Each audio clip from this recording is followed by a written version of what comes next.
इस वीडियो में हम देखेंगे कि HTML में यूजर का इनपुट कैसे लिया जा सकता है, कैसे हम टेक्स्ट बॉक्स बनाएंगे, कैसे हम बटन बनाएंगे जो यूजर उनसे इंटरेक्ट कर सके।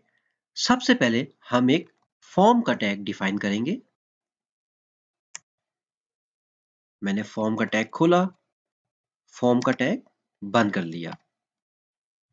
जिस तरीके से आप कोई भी फॉर्म भरते हैं स्कूल में एडमिशन का फॉर्म, ये उसी तरीके का फॉर्म का टैग है।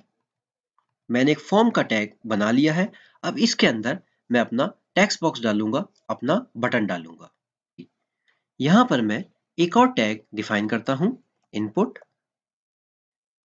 जिसकी टाइप एक एट्रीब्यूट है।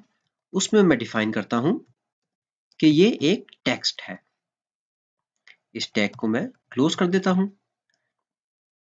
अपने ब्राउजर में जाता हूं तो आपने देखा यहां पर मेरी एक टेक्स्ट फील्ड बन गई।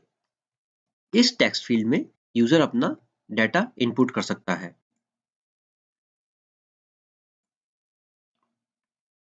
यहां पर मैं फर्स्ट नेम लिख देता हूं, लाइन ब्रेक कर देता हूं। इसी तरीके से यहां पर मैं सेकंड नेम लिख देता हूं। इस लाइन ब्रेक को मैं यहां पर लिख देता हूं। अपना ब्राउजर खोलता हूं तो आपने देखा किस तरीके से मैंने यूजर का इनपुट ले लिया।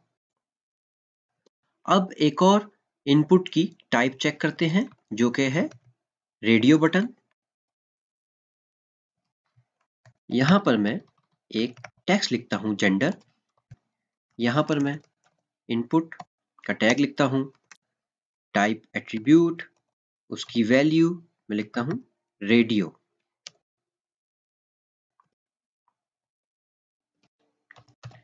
इसके आगे मैं मैंगो लिख देता हूं, लाइन ब्रेक कर देता हूं और इसी तरीके से इसको मैं 2 दफा कॉपी कर देता हूं।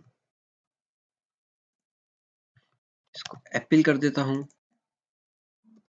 इसको बनाना कर देता हूं। यहां पर मैं इस टेक्स्ट को चेंज कर देता हूं, सिलेक्ट वन फ्रूट। अब मैं इसको ब्राउजर में खोलता हूं। जैसा कि आपने देखा मेरे रेडियो बटन्स आ गए। इस कोड में एक बग है। आपको पता है रेडियो बटन जो हैं वो किसी भी एक आंसर को सिलेक्ट करने के लिए इस्तेमाल होते हैं। चेक बॉक्सेस जो होते हैं उसमें आपके पास एक से ज्यादा चॉइसेस होती है, आप सिलेक्ट कर लें। मगर यूजर इंटरफेस में रेडियो बटन्स किसी भी एक आंसर को सिलेक्ट करने के लिए इस्तेमाल होते हैं।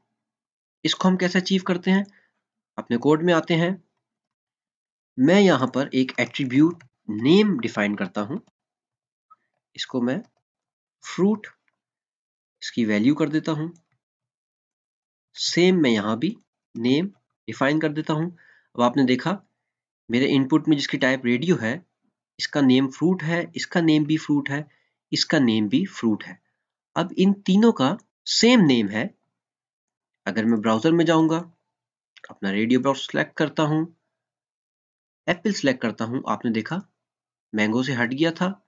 अब एप्पल सेलेक्ट किया, मैंगो से हटा एप्पल पे आ गया। बनाना सेलेक्ट किया, एप्पल से हटा बनाना में आ गया। अब हमारे रेडियो बॉक्सेस सही काम कर रहे हैं।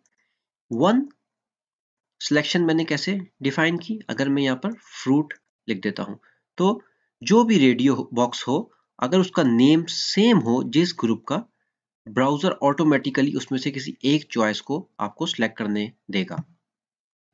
इसी तरीके से आप इनपुट के टाइप चेकबॉक्स भी कर सकते हैं।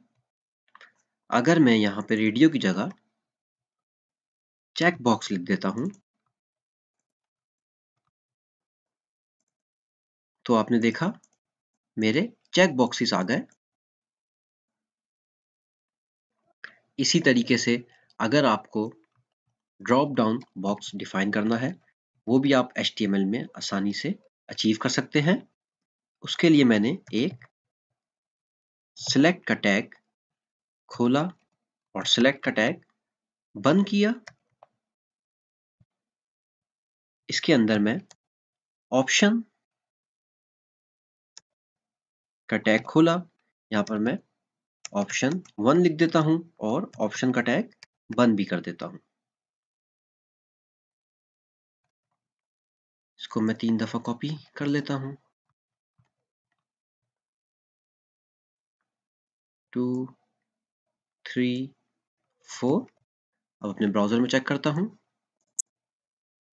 तो आपने देखा मेरा ड्रॉप डाउन बॉक्स भी मैंने बना लिया। इसी तरीके से अगर मैं अपना टेक्स्ट का एरिया, जो कि टेक्स्ट बॉक्स से डिफरेंट है, ज़्यादा बड़ा एरिया चाहिए अगर मुझे, तो मैं टेक्स्ट एरिया के टैग से अचीव कर देता हूं। मैंने इसके टैग को खोला और इसके टैग को बंद कर दिया और मैंने ये टेक्स्ट एरिया से अचीव कर लिया। आइए अब एक बटन डिफाइन करते हैं। इनपुट, उसकी टाइप बटन, वैल्यू क्लिक मी, और इस टैग को क्लोज कर देते हैं। जैसा कि आपने देखा मेरा एक बटन डिफाइन हो गया। अब अगर आपने यूजर से पासवर्ड लेना है तो आप वो भी आसानी से अचीव कर सकते हैं। मैं यहाँ पर पासवर्ड लिखता हूँ। इसकी टाइप को मैं टेक्स्ट के बजाय पासवर्ड कर देता हूँ। अब इसको ब्राउजर में टेस्ट करते हैं। First name, second name, password. आपने देखा मेरे कैरेक्टर्स को इसने हाइड कर दिया क्योंकि मैंने इसकी टाइप पासवर्ड कर दी थी। अब एक और इनपुट की टाइप देख लेते हैं और वो है रीसेट। टैग खोला, टैग मैंने बंद कर दिया, अपने ब्राउजर में गया, यहाँ पर मैंने कुछ भी लिखा।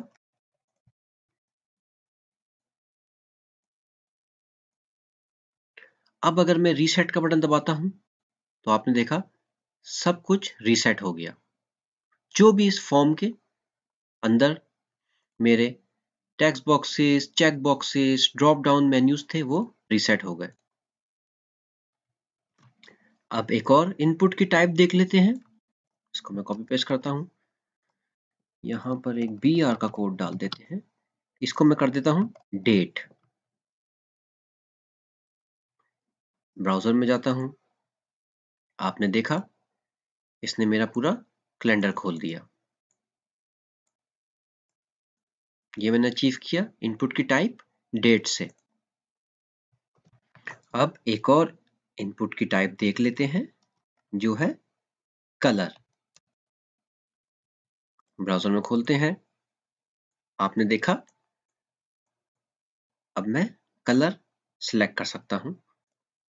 ये मैं इजीली इनपुट के टैग से अचीव कर रहा हूं और सिर्फ टाइप चेंज कर रहा हूं। अब इसको थोड़ा सा रिवाइज कर लेते हैं। अगर आपने HTML में यूजर से इनपुट लेना हो, आप सबसे पहले फॉर्म का टैग ओपन करेंगे और बंद करेंगे। फिर इनपुट के टैग में आप टाइप डिफाइन करेंगे तो आपके मुख्तलिफ यूजर से इनपुट लेने के तरीके अवेलेबल हो जाएंगे। यहाँ मैंने टेक्स्ट डिफाइन की थी तो टेक्स्ट खुल गया था ऐसे। यहाँ पासवर्ड थी तो पासवर्ड की फील्ड आ गई थी। यहाँ पर मैंने चेक बॉक्सेस किए तो चेक बॉक्सेस आ गए। यहाँ पर मैंने सेलेक्ट के टैग के अंदर ऑप्शंस के टैग डाले तो ड्रॉप डाउन मेन्यू आ गया। टेक्स्ट एरिया का टैग ओपन किया और क्लोज किया तो टेक्स्ट एरिया आ गया। इनपुट के टैग की टाइप अगर मैंने बटन की तो मेरा बटन अवेलेबल हो गया। इनपुट के टैग की टाइप मैंने अगर रीसेट की तो मेरा रीसेट का बटन आ गया। डेट की तो डेट आ गई, और कलर सिलेक्शन की तो कलर सिलेक्शन आ गई। इस तरीके से आप सिंपल तरीके से यूजर से इनपुट ले सकते हैं। इस वीडियो के लिए इतना ही, मिलते हैं अगली वीडियो में।